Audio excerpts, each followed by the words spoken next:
Let's talk about maining. I'm sure most of you have a favourite hero. Maybe it's their design, their personality, their arse, or you're just doing good with them.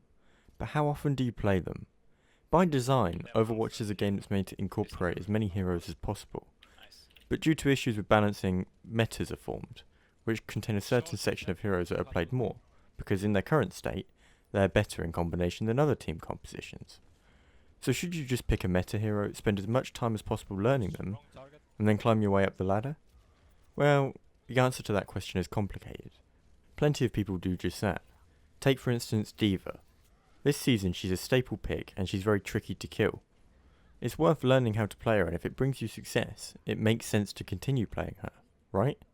Same with Genji last season.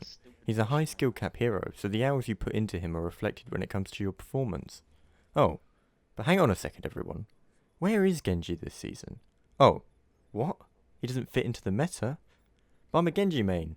I was Grandmaster last season. What the hell am I supposed to do? This here is why it's complicated. I believe that to be the best player you can be in Overwatch, you need to be diverse. Fine, you might not have 500 hours on Genji like this guy, but you've split 500 hours between different heroes, and you're able to pick according to the enemy composition and what your teammates have picked. Before I go further, let's make a list, shall we? A list of the positives for being a main, and a list of the positives for splitting your time between heroes. So, the positives for being a main. You can master that hero to a point where you'll have more chance to carry the team. Genji is a good example of that, because last season, a team with a good Genji on would more than likely win the game. Genji could turn around the outcome of that game in every situation usually. Another positive would be that you can continue to enjoy your favourite character. Obviously, if you enjoy playing that character in the first place, it might be the only character you actually like the gameplay of. And another positive would be that you could probably say you're one of the best heroes of that type around. So what about the positives of spreading your picks? Well, for one, you're able to switch to counter the enemy composition. Even though this meta is pretty stale and there's not a lot of variation between what people are picking, it's still important to have the ability to switch if you need to. Next, and probably the most relevant to competitive matchmaking, would be being able to fill for your team, so that others can play what they're best at. A lot of the time you'll find that you'll have maybe 3 DPS mains on your team. Each one of them thinks they are the best at DPS. They all want to play DPS, but right now in a 3-tank meta, you're only going to have one of them.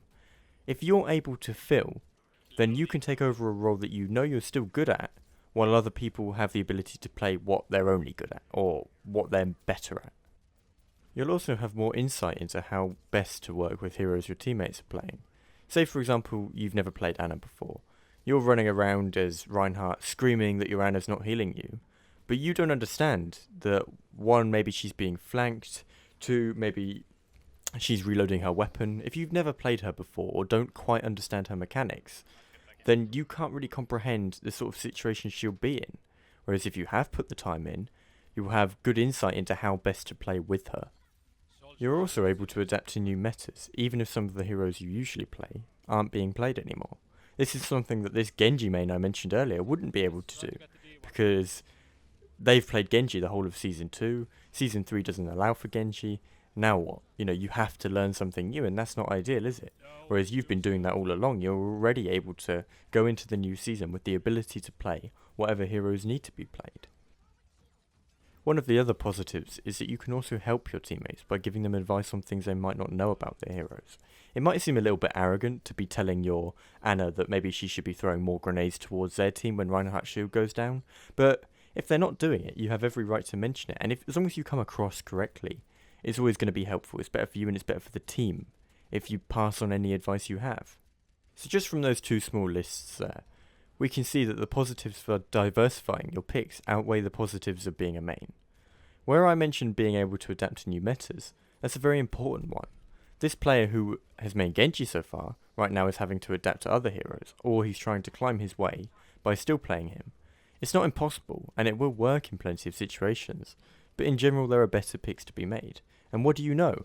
The Genji main is now struggling, because he doesn't have the hours put into Soldier, Roadhog, etc. that his teammates do, because he's always played Genji. It's a very real problem, and it comes with the mentality that it's a good idea to main anyone in the first place. People release videos saying, look, this is how I got to Grandmaster rank, guys. I played Diva the whole way. You know, check this video out. And other people will see that and think, yeah, this is my way out of Elo hell. Diva is the way forward. I'm going to be a Diva main. And Diva is good. So what's wrong with maining her in Season 3? Well, guess what? Other people have seen that video and other people are doing the same thing. Suddenly you've got 3 teammates who have decided that Diva is their new main and haven't spent the time playing anything else. This mentality ends up with a lot of unhappy people playing heroes they aren't comfortable with, at a level that they just can't perform at. Now, I'm obviously not suggesting that you take the time to learn every hero. It's not a reasonable expectation, especially for people who don't get as much time as they'd like to. So my suggestion, if you fit into the main category right now, is to spend some time learning one hero from every other category. So say right now you're a soldier main. When you're unable to pick soldier, or for some reason it isn't working out for you, you can take up Reinhardt, or you can take up Anna. Not just because they're other heroes your team needs, but because you're comfortable with them. No one likes losing games, but if you find yourself losing a lot this season, and having to sub out a lot for people, it could be that maybe the hero you're choosing is not a hero you're excelling at, and with a bit of practice perhaps you'll have a better time. I'm not of the opinion that you can pick up any hero in Overwatch with a few hours and excel at them at a high level. You need to learn them, understand their playstyle, and how they fit into your team. There are heroes like Lucio who can still be relatively effective without much experience, but if you find yourself subbing out and playing him a lot, looking to get in the most out of him, because if you lost a game and you didn't play him effectively, it's not your team's fault that you couldn't play your main. It's yours for thinking it's okay to have a main in a game like Overwatch. In case anyone mentions this discussion is more towards solo queue or duo queue or even trio queue in competitive than it is towards stacking and professional play. Obviously pro players diversify within their roles, but the difference is that they know they'll always be able to play that role. In addition to this, they're probably still competent players with most heroes due to the importance of understanding how each hero is played. I hope this discussion makes some of you assess your range of heroes, and in turn helps you move up the ladder as you encounter more difficult situations. Thanks for listening everyone. Please let me know what you think about this in the comments. If you think I'm making bad points, call me out on it. I'm interested to see why, and if you enjoyed it, don't forget to sub and leave a like if you're interested in any other videos. I'm in the process of putting together a 5 tips series for all of the different heroes that are played currently, so stay tuned for that.